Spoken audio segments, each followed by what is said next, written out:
Да, продолжуваме со емисијата, како што најавивме, тука е господинот Стефче Јакимовски, градоначелник на општина Карпош. Добро дојдовте во студио 10. Добар ден. Ни гостувате од време на време, зборуваме Со задоволство. за актуелните работи. Некако, ајде само да продолжиме како што завршивме со претходниот гостин, па ќе преминеме на политичките теми, тоа е земјотресот во Турција. Имено и вие како општина најавивте дека пративте помош за Турција. Што пративте, што собравте за тоа? Значи, $1.000.000 издвоивме, по 500.000 и за Сирија и за Турција. Секој вработен по 1% од својата плата дава, советниците и градоначалникот по 10% од паушалите и од платата, плюс граѓани веќе почнуваат граѓани. Вчера имавме една донација од $30.000 од фирма. Се најавуваат и други донации, така да еве јавен апел ја има жиро сметката на веб страната на општината. Сакаме и вака да ги посетиме исто сите предпријатија. Секој може, ако не повеќе, барем €50 фирмиве да одвоиме, да собереме поголема сума, зашто Скопје изникна на урнатините од земјотресот 63 година. Таа светска солидарност не треба да ја заборавиме. Прашање е дали јас денеска ќе бев во Скопје ако не беше тој земјотрес и таа солидарност, ако не беше таа градба, интензивна после земјотресот, бараките во Тафталиџе 1, Тафталиџе 2, Цело, Влае, Козле. Ме разбирате, зградите што се руски, значи се донираше фабрика за правење на тие блокови, за да може побрзо да се гради. Румунска болница ни е од таа донација, значи многу донации од Југославија, потоа од фондот за неразвиени и градот Скопје, Македонија има морална обврска повеќе од било кој друг да се вклучи во ублажување на болката и маката на турските граѓани и на турската држава, вклучувајќи го и политичкото раководство. Значи, ово се тешки моменти, како што се проценува над 50.000 жртви има. Тоа е страшно нешто, катаклизма. Да, бројот на жртви за жал расте многу брзо. И внимајте добро, турската држава е добро организирана држава. Оние урнатени да ги гледате во добро организирана држава е страшно нешто. Да, зборувавме доста за тоа со претходниот соговорник, се работи за една огромна површина. Сакам да ви искористам за уште една работа за ова, за земјотресот, бидејќи сте градоначалник во последователен мандат, неколку пати сте били и во извршната власт, не сте градежен инженер, но знаете прописите за градење, како се гради. Многу се зборува за нас, кај нас сега повторно се актуализираше тоа прашање за градите. Ние кампањски зборуваме. Што би се случило кај нас, не дај Боже, не мора и волку силен земјотрес, но за безбедноста на градбите, како се гради кај нас? Прво, многу се ризични зградите кои што се градени пред и непосредно после земјотресот. Ние направивме една студија, таа начинеше €45.000 за зградите во Карпош 1 и Карпош 2, дали може да се доградуваат и надградуваат, затоа што граѓаните вршат страшен притисок за доградба на тераси, за надградби, и анализата покажа дека е ризично да се доградуваат и да се надградуваат. Меѓутоа, луѓето го имаат тоа законско право. Ние можеме да им укажеме дека ова е многу ризично и како што ни објаснува, таму се и носечки зидови. Значи, тоа се градило со полна цигла, носечки зидови. Некои дури имаат греда доле во долната зона, дури ја сечат таа греда за да можат безбедно да поминуваат на другата страна од кон тарасата.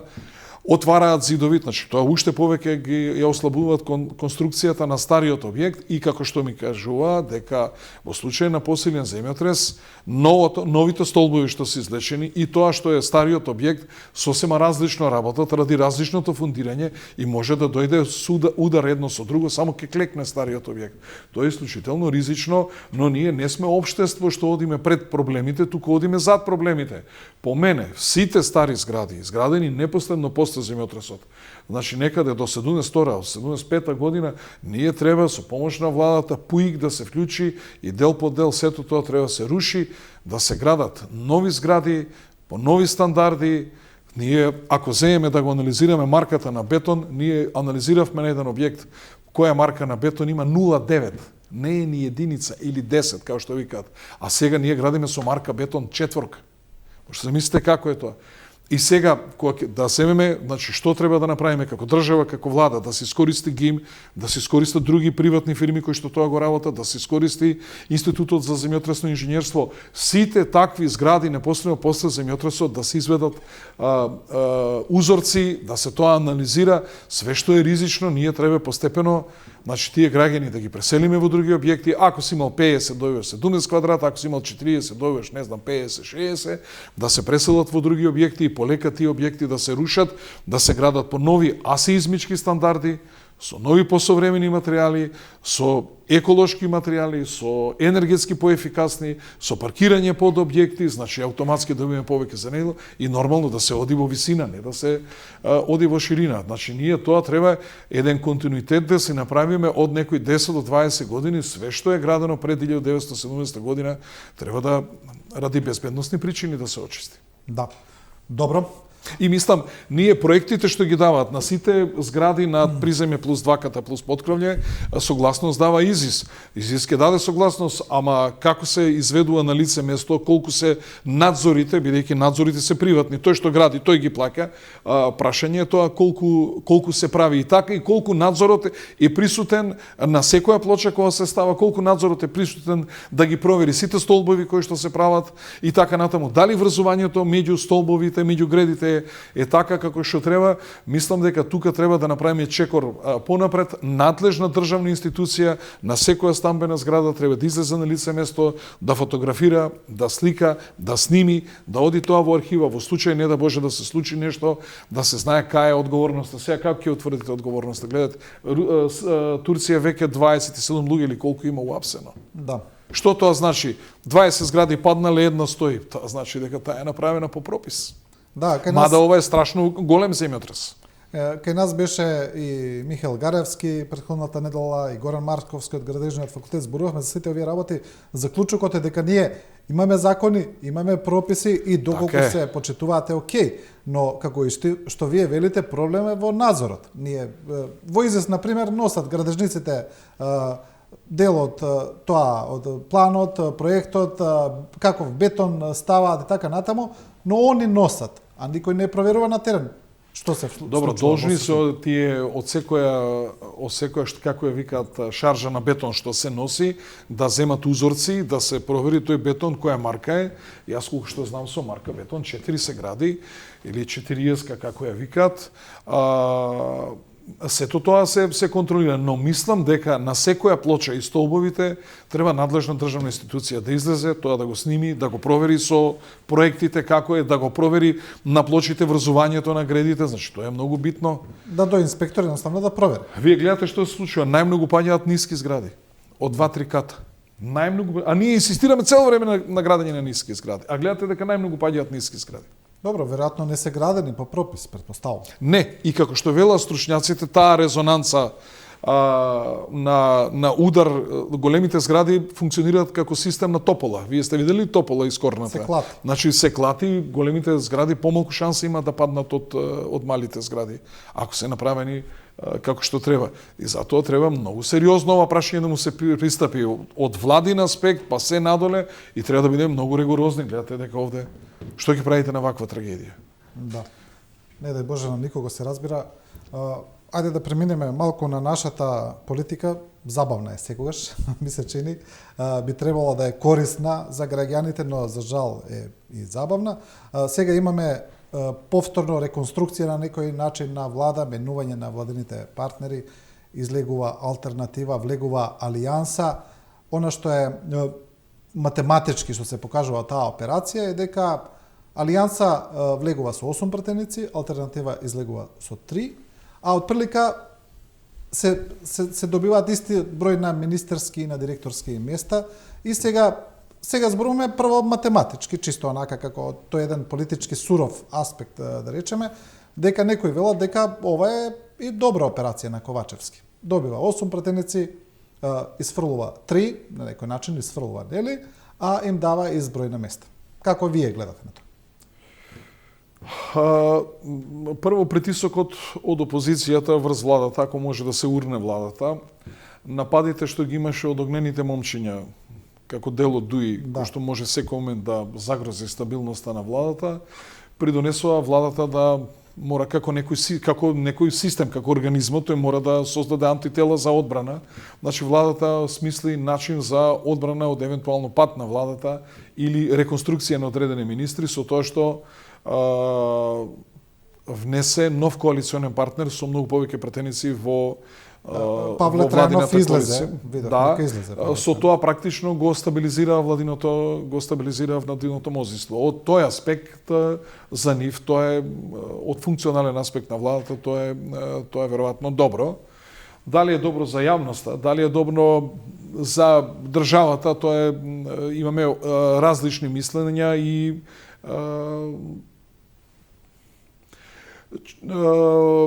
повеќе се критики отколку што се позитивни мислења. Што јас мислам?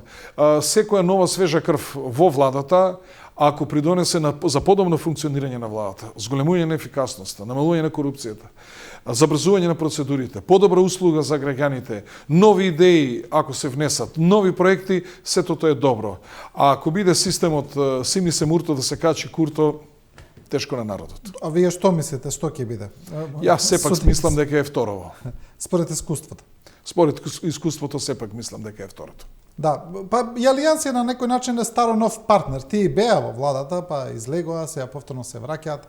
Значи таа една Значи ако се подобри ефикасноста на владата во смисла вие како граѓанин, ако се обратите до некоја институција која што е водат претходно е водела алтернатива, сега Алијанса, и ако вие завршите за еден ден или два работа, тоа е убавината на промените во владата, ама вие ако пак чекате 3 месеца за да остварите некое свое право, што сте добиле вие како граѓани? Да. Место мурто дошол курто. Да, добро, сето ова се гледа во некаква корелација за тие уставни измени кои се најавени, кои би требало да се случат. Не знаеме кога и како ќе дојде со нив, особено во поглед на сето ова што се случува со Бугарија, ќе разговараме за тоа како посебна тема, но еве гледаме дека партиите сите на некој начин, освен ВМРО ДПМН, тоа е, значи се разбира друга приказна, овие што влегуваат и излегуваат од влада, вела дека без разлика тоа што се случува во владиното мнозинство, тие ќе гласаат за европските закони, па на некој начин тоа го кажа и синоќа и председателот на Демократскиот сојуз Павле Трајанов, дека и тој ќе гласа за сите закони кои се за европската иднина на земјава. Па вие како гледате сега на ова? Имаме ли ние некој начин да постигнеме консензус за тие уставни измени и дали мислите дека тоа може да биде направено без ВМРО-ДПМН?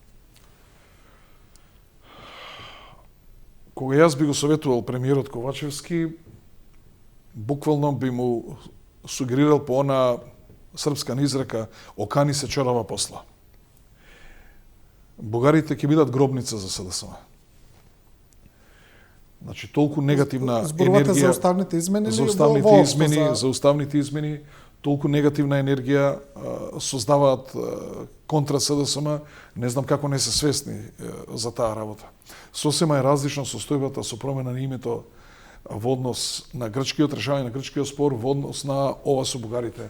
Се создава една огромна негативна енергија, предизвикана токму од бугарската страна. Како тие ќе прават уставни измени, сега им го кина со закон им го кина клубот Вапцаров во Благоевград. Ајде објасните ми како тоа ќе сега ти ќе одиш од другата, тоа е тотално асиметрично постапување во кое што вие го ништите националното его, националното достоинство на својот народ. И вие не може да одите против својот народ. Очигледно народ пружа отпор и него сака ова што го прави бугарската влада, на секаков начин гледа да испровоцира. Гледате сега се собрале навијачи тамо. Не знам што, за поддршка на овој тепаниот. Јас повторно ќе кажам дека колку што гледам си се тепале, како што слушам од граѓани од Охрид, дека сите биле со сомнителни досиеа блиску до наркотиците, значи се имале своји размирици од различен аспект и сега тоа го направија, само чекаат ваква работа за да може да ја злоупотребат. Значи, тие се уште не влезени во устав, какви работи изволеват, какви провокации прават, а замислете кој ќе ги внесеме во уставот како ќе биде нивното однесување. И затоа мислам дека дека Македонија има инструменти во своите раце, само ако е спремна да ги искористи тие инструменти, за да ни се тргнат буквално бугарите од врат, оти ова ни оддалеку не е она што го ветуваше Бојко Борисов дека Българија ќе подкрепи Македонија на патот кон Европејскиот сојуз. Вака ли ја подкрепуваат Македонија кон Европејскиот сојуз? Со све нови додавки, со све нови провокации. Да, така добро. не може да... Сега зборуваме за две различни работи. Едното е самото ставање на бугарите во уставот. Повеќето партии се изјаснија за тоа, па и ВМРО да помне председателот Мицкоски неколку пати, дека тие во суштина немаат против самата постапка за ставање на бугари во уставот, како за самото барање, дека нив тоа не им е спорно, но спорно им е што се прави под уцена, под закане и така натаму. Но вие сега колку што ве разбирам, велите дека за вас е спорно и самото ставање на бугари. И самото ставање. Се тие зборат тамо за демократија, немало демократија за нивните граждани овде во Македонија, а која демократија има за нашите граѓани македонци кои што живеат во Бугарија? Ние имаме потполен аргумент за тоа да разговараме и да дискутираме. И тоа прашање ќе го преговараме. И ние треба да начекаме шанса кога ќе се спротивставиме машки на таа работа за да го решиме овој проблем. Не се решаваат вака проблемите со остапки. Еве јас ви гарантирам што ќе се случи. Јас да сум на нивно место, следното што ќе биде вака. Се сомневаме дека се толку бугари во Македонија. Ги има многу повеќе, вие ги лажирате со пописот. И инсистираме во пописот да се стави одредба со која што секој граѓанин ќе добие како се изјаснил. Со печат и со документ од пописната комисија. Добро, тие веќе го кажаа тоа дека пописот е лажиран. И сега секој што има бугарски пасош треба да донесе документ кој ќе го продолжува пасошот дека се изјаснил како бугарин. Ако не донесе таков документ, нема да го продолжат пасошот. Автоматски 780.000 бугари ќе добиеме во Македонија. Автоматски станува втора по големина етничка заедница во Македонија. Тука влегуваат оние уставни права, вработување и така натаму. И какви што има граѓани за да се вработува, за на што ќе се пишуваат граѓани, еве го како ќе се растура македонското национално ткиво. Не е само неам ништо против затоа што намерите на тој што бара демократски права не се честни. Да се честни намерите, тоа е нешто сосема друго. Јас повеќе во ова гледам непријателски чин и задкулисни игри, отколку да е нешто... Гледате, секојдневно никнуваат клубови бугарски. Кој ги финансира тие клубови? А нормално дека тоа е бугарската разузнавачка служба.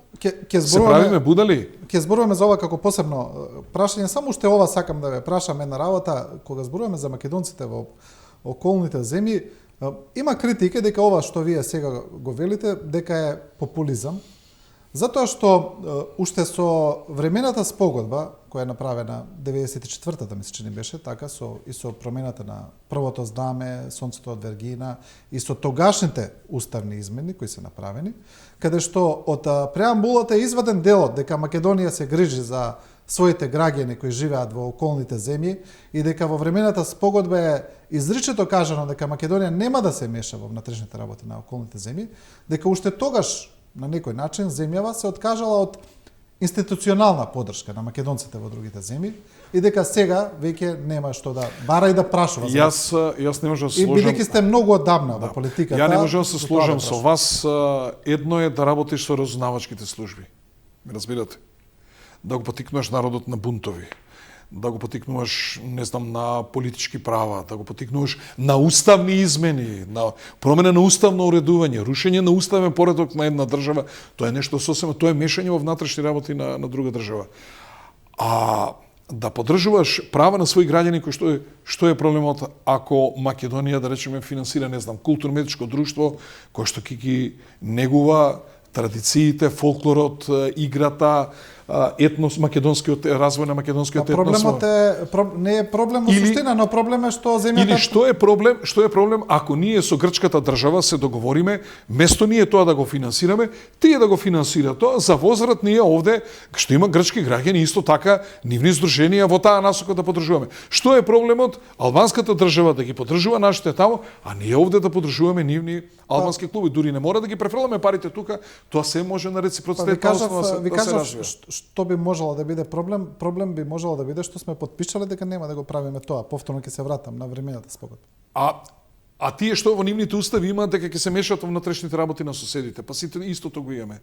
Дека никој не може да се мешаме тоа е флагрантно кршење на меѓународното право ако вие се мешате во внатрешните работи на соседите. А што кај нив тие им е дозволено да се мешат во внатрешните работи на Република Македонија или на било кој друг сосед? Значи, тоа грижата за своите граѓани кои што живеат надвор не е мешање внатре во нивните внатрешни работи. Јас повторно ќе, ова е мешање. Кога барате да се смени политичко уредување, кога барате да се менува уставен поредок, тоа е мешање во внатрешни работи на една земја. Да, но тоа не се наши граѓани. Кај себе да викаш Конституцијата не ви позволява да менјате уставот и да се дават права на македонците. Таква била Конституцијата, а кај нас Конституцијата ја направивме многу пати, сум рекол, боксерска врека. Кој како стигне? За тоа ве прашам. Ова е една само критика, не е, значи, а инаку бугарската страна, они имаат 16 до 17 пресуди. Јас бев единствен кој што реков дека со потпишување на бугарскиот договор ние не го затвараме, туку го отвараме прашањето со Бугарија. Еве тоа не се случи. Добро, сега ми се чини дека со Бугарија имавме еден... Се извини, господин Сејат. Гледате што се случува сега. Со Србија го решивме 55 години стар спор за црквата. Тоа е многу посуптилно, позначајно и побитно прашање за македонскиот национален идентитет. Верата е најчувствителното нешто. И ние, пазите, го решивме тој проблем без било каков услов од Србија. И тоа така се најнормално си го поминавме, без никаква наша благодарност, видите, што ете се најде раководство од Србија кој го решивме. И сигурно не е случајно направено тоа сега. Како сака нека биде, но е решено. Многу посуптилно прашање е верата, прашањето на црквата во однос на ова што се однесува за промена на уставот за бугарите. Не решивме многу позначено прашање без било каква уцена и без било каква услов. Што ќе беше ако Србија речеше отпризнајте го Косово, ќе ви ја признаеме црквата. Ако имаше таква уцена, како што тоа го прават бугарите.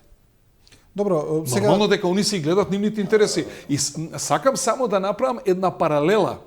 Каков е однос на земја која што навистина сака да има добрососедски односи со Македонија и каков е однос на земја која што не сака да има добрососедски, туку сака своите, како да кажам, давнешни апетити кои што биле дури блиски со фашизмот и територијални претензии практично преку промена на етничката карта во Македонија, промена на уставниот поредок, да полека си ги остваруваат и натаму постепено и константно да го вршат притисокот, знаејќи дека ние сме попустливи, на крај ќе дигнеш рака од све и така натаму, и нивната тенденција и желба за бугаризација на Република Македонија. Отворено нивни, кој наш званичник искажал територијални аспирации кон Бугарија? Кој од нас, политичарите, кажал дека Македонија е од Охрид, не знам, до Петрич, до Благоевград? Кој е спомнал? Дали некој политичар, државник, член на влада спомнал такво нешто? Тие гледате ги пратеници, европратеници, министри, Българија од Черното море до официјални лица. Така или не е така? Да, официјални лица. Збориме за еден ментален склоп. А што е проблем? Зашто ние истото да не го кажеме како нив? И тоа ние тоа не го чувствуваме и така не се однесуваме. Ние Пиринска Македонија се наоѓа во Бугарија, бараме само право за нашите граѓани. Ништо повеќе од тоа, немаме територијални претензии за разлика од нив, кои цело време искажуваат територијални претензии и затоа мора да бидеме многу внимателни во влечењето на потезите. Не смее да биде ништо ура. Овие што излекле од влада, ние ќе гласаме за уставните промени. Некое прашање нека се однесуваше на албанците, ќе видите дали ќе го гласаат. Добро, ова што го кажавте сега, што го начнавме со Србија, ова е дел, да речеме, од големата слика. Ајде, за тоа сакам да ве прашам, ќе се вратиме повторно на деталите. Големата слика, и тоа се некои анализи кои се кажаа во изминативе години, дека постои обид за затварање на сите прашања на Македонија со соседите, се разбира со компромиси кои се и болни, не се едноставни. Значи, прашањето со како Грција не е затворено. болен компромисот со Србија? Не. Како не боли тој компромис? Значи ништо болно не ни направија тие. Зашто прави Бугарија да има болен компромис? Не, друго ми беше прашањето, ќе се вратиме на тоа. Добро, со Србија сепак решено онака како што бараше СПЦ од самиот почеток. Се одеше по тие канонски патишта, но се реши. И болка не чувствуваме, така ли е? Прилично безболно, Вамо да. треба да го решиме да чувствуваме болка. Друго ми беше прашањето. Со Грција е решено поболно, можам да кажам, но е решено. Постоеше ли обид, дали вие мислите дека постоеше ли обид од надворешни центри, сега претпоставуваме дека тоа е Вашингтон, најмногу, можеби и Брисел, но најмногу Вашингтон, да се затворат сите прашања на Македонија со соседите и дека работава со Бугарија запна поради други причини. Сега зборуваме за една многу поширока политика. Јас напротив, јас мислам Мислите ли за дека Соединетите американски држави во решавање на проблемот со Бугарија се покажа апсолутно како наши стратешки партнери и пријатели и јас сум длабоко убеден дека Соединетите американски држави стоја апсолутно на страната на Република Македонија, за разлика од нашите европејски партнери кои што го вршеа овој притисок за да попуштиме. Мислам дека многу повеќе требаше да се држиме до американската политика токму овде по ова прашање во однос на бугарите и дека тука преземавме чекори кои што значат чекори на своја рака, а кои ќе бидат на наша штета. И кога виќе ние ги преземаме таквите чекори, нормално дека они нема што да се спротивстават. Ако ти си решил да се предадеш, нема зошто они да... Добро, заклучокот... И така да го решиш проблемот, нема што повеќе да стојат за тебе. Заклучокот на Советот за безбедност на председателот Пендаровски беше дека овие превирања сега проблеми доаѓаат поради влијание на трети страни, пред се на руско влијание во соседна Бугарија и дека овие сега потези на Бугарија се на некој начин инструирани од Москва. Таков беше барем заклучокот на Советот за безбедност. Добро. А тоа го кажа и министерот Османи. Ама еве дури да е и така, што проблемот е што во нивната срж стои да оние напаѓаат Македонија и да ја гледаат како втора болгарска држава или да имаат постојано територијални претензии, што Русија нив ги притиска така да се однесуваат, што и навивачите на не знам на Левски и на таму кои беа и нив ги притиска Русија инфилтрирана за да... Значи, има и тоа, не викам дека не. Руското влијание во Бугарија е многу поголемо него што тоа е инструментализација, знаеме зашто. Да, многу поголемо.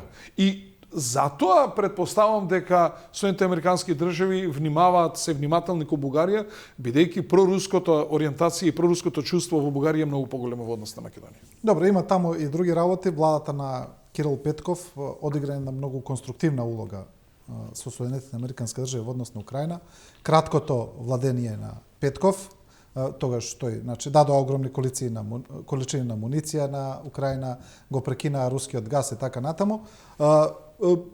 Имавме еден период на подобрени односи со Бугарија, да речеме подобрени во смисла не слушавме секој ден навредувачки изјави од таа страна, некакви провокативни изјави. Тоа траеше да речеме една година и повторно одеднаш сега со отварањето на клубовите во земјава, со оваа приказна со Пендиков, како одеднаш сето тоа повторно да се реактуализира, како да се спроведува еден намерен план од соседна Бугарија, сето тоа повторно да се радикализира. Имате ли такво чувство? Имам апсолутно. И како го прават по чекор, едноставно како замислиле, така се го прават. Чекор по чекор.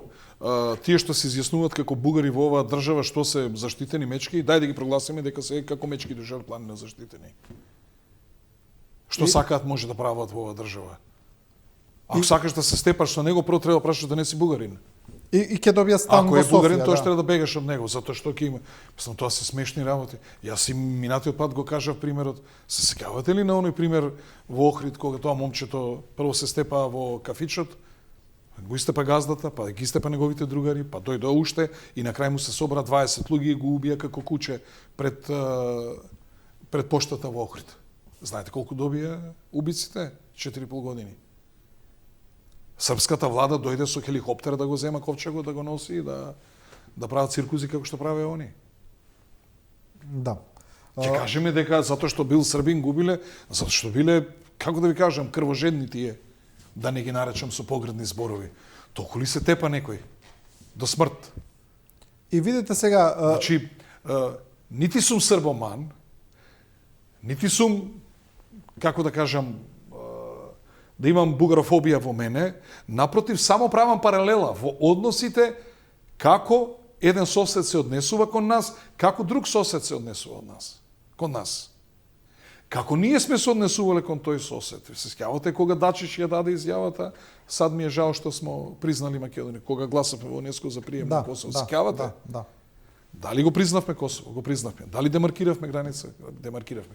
Дали имаше воени бази овде за напад на Југославија, тогаш, СР Југославија?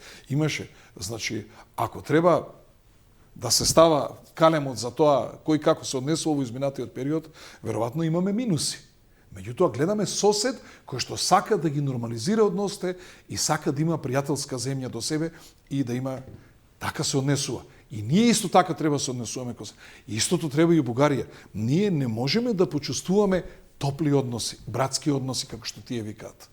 Но ајде сега ова се да речеме И тоа не е наша вина. Да, ова е да речеме тој еден емотивен дел од приказната, но ајде да се вратиме на реал политика. Добро. Што е тоа што владата би требало да го направи? Бидејќи видите, тука ми се чини дека силата на аргументите не помага. Еве, конкретно, имавме минатата недела, Совет на Европа носи резолуција.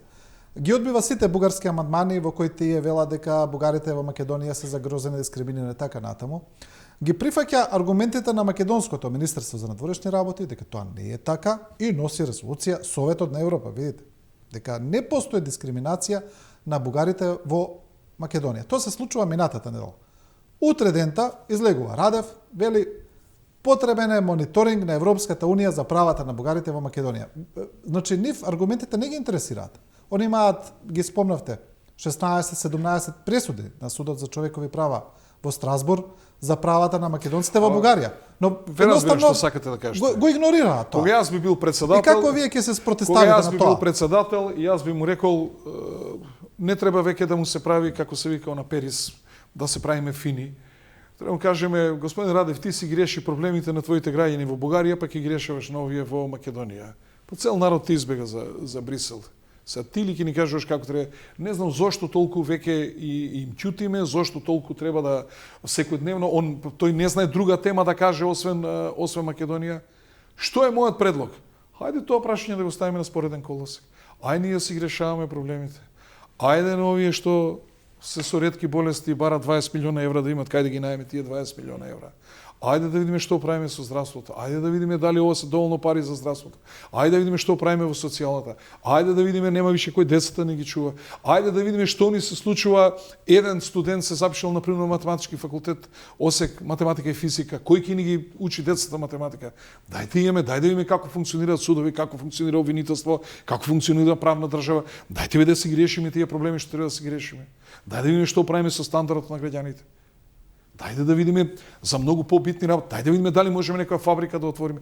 Дајде да видиме дали можеме да донесеме некој инвеститор во земја. Од кај сака нека дојде овој народ овде да остане да работи. Што сме се фатиле само за тоа прашање? Но добро, знаеме дека се вртиме како стожер на гумно околу него, само се вртиме околу тоа, заврти се, одврти се. Но имаме проблем. Без ставање на бугарите во уставот нема почеток на немаме проблем. Дај да си ги решиме другите проблеми ние. Да, но нема почеток. Нас не тишти бугарското прашање, нас не тишти овие луѓе што бараат 20 милиона евра за цистична фиброза и што не умре момчето. Знаете колку него не му се проблем бугарите, тоа се проблемите што ние треба да ги решаваме. Да, но нема продолжување на европскиот пат, а сето тоа е поврзано, знаеме. А знаете што? Како ние се приближуваме кон европскиот пат, се приближуваме кон Европа, ние се полошо живееме. Факт е тоа или не е факт? Живееме полошо денеска или пред 2 години? Па добро, се не знам дали тоа. Живееме пред 2 години или пред 2 години? Поврзано баш. А со што е поврзано? Или треба да живееме подобро? Со нашето поведение. Треба приходи да имаме повеќе и така на. Извини, ама ние ни една земја ова што го прави Македонија не даде вакви жртви како што дадовме ние. Да прашам, Словенија и Хрватска го решили прашањето со Пиранскиот залив? И други прашања околу границите? Го решили тоа прашање? Хрватска го решили прашањето со србите? Со репатриација на србите во во Хрватска. Од околината на Книн, ајде да не ја спомнам, да не речам Книнска крајна, го решили тоа прашање? Правата на србите во Хрватска, значи ги решили, ги затворија ли сите прашања? Од друга страна, кога Бугарија влегуваше во Европската Унија, ги решили таа сите прашања со своите соседи, вклучувајќи и Македонија. Добро, од Македонија да барате вие само да знам на вакви што сакате идентитетски значи цело време се бара остапки идентитетски за Македонија. Сакате да кажете дека не треба да ги внесуваме бугарите во уставот и ако тоа значи дека нема да ги продолжиме преговорите. Тоа е сума сумаро. Ама како нас не ни е јасно дека колку нас ни треба Европа, толку ние на Европа и требаме. Значи тие не сакат да остават ни едно парче овде слободно кое што нема да биде дел од Европска унија, дел од НАТО. Ние влеговме во НАТО, тоа е за нас најбитната работа. Влеговме во НАТО, да.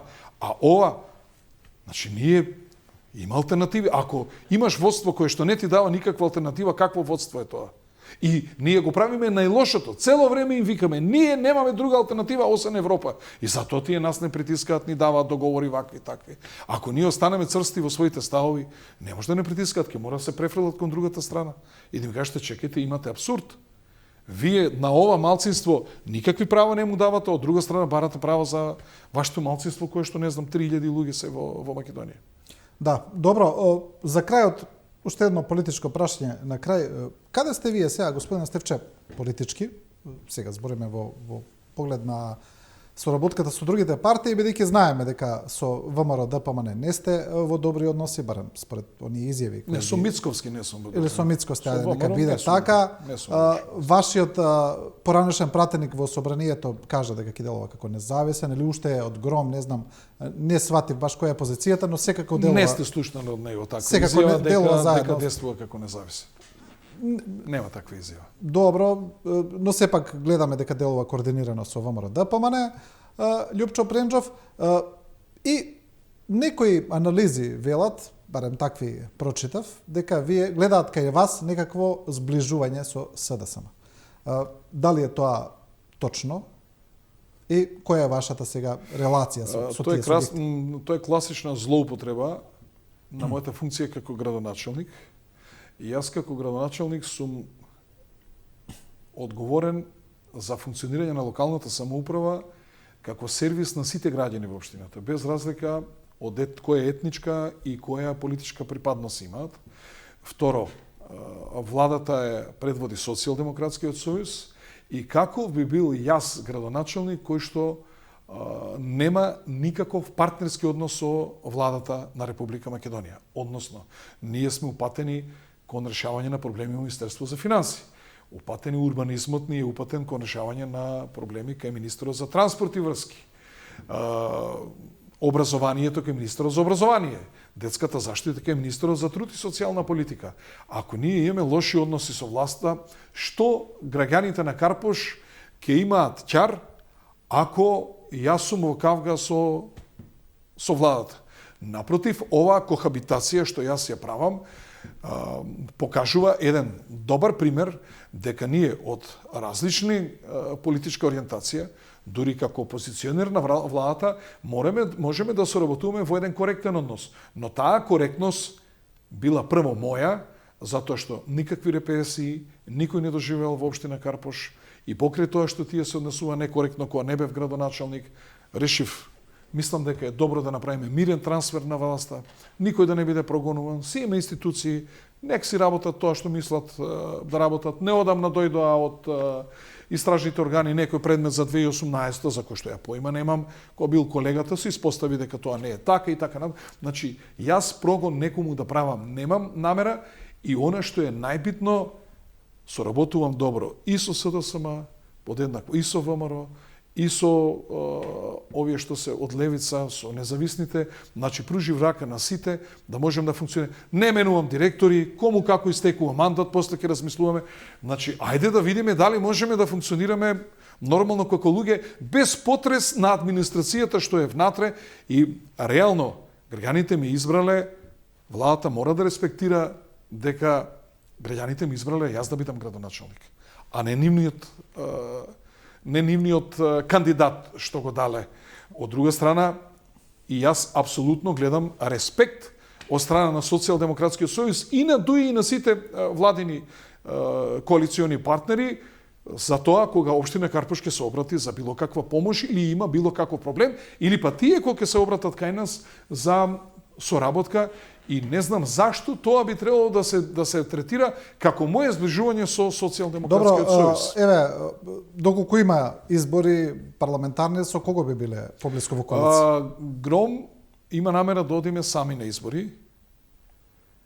Не сакаме да бидеме дел од ниедна коалиција, за сега така размислуваме. Инсистираме на промена на изборниот модел, една изборна единица, тоа ќе биде здраво за демократијата. Ова Павле, одлуката на Павле, ја поздравувам, ние мора да бидеме самостојни, да не третира. Како ние влегуваме во коалиции, така ние го губиме идентитетот на нашите партии. Нема потреба од тоа. Значи, ние си имаме свое гласачко тело, Павле Трајанов си има свое гласачко тело, не знам, Дом и така натаму. И ајде, бидејќи гледам од овие големите партии, постојано ги третираат малите партии како привезок, како нужно зло и така натаму. Ајде си направиме една изборна единица, колку гласови ќе се освојат, ќе се поделат по број на пратеници, кој колку ќе се земе толку пратеници и потоа ќе правиме постизборни коалиции, нема потреба да никакви подароци од никого. Да. Добро, таа една изборна единица одамна се бара, но се чини дека големите партии нешто нема слух или се разбира не им одговара.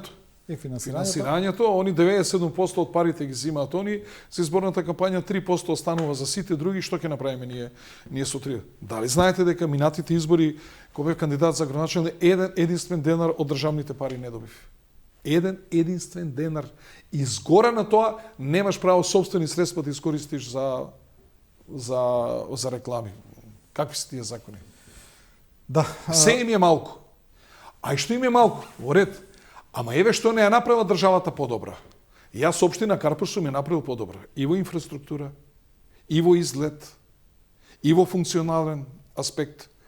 Истото тоа нека го направат тие со државата. Ама очигледно дека им треба помош и свежа крв од помалите партии, за да дадеме нов импулс. Видете што се случува во градски паркинг и работењето на директорот од предложен од Гром.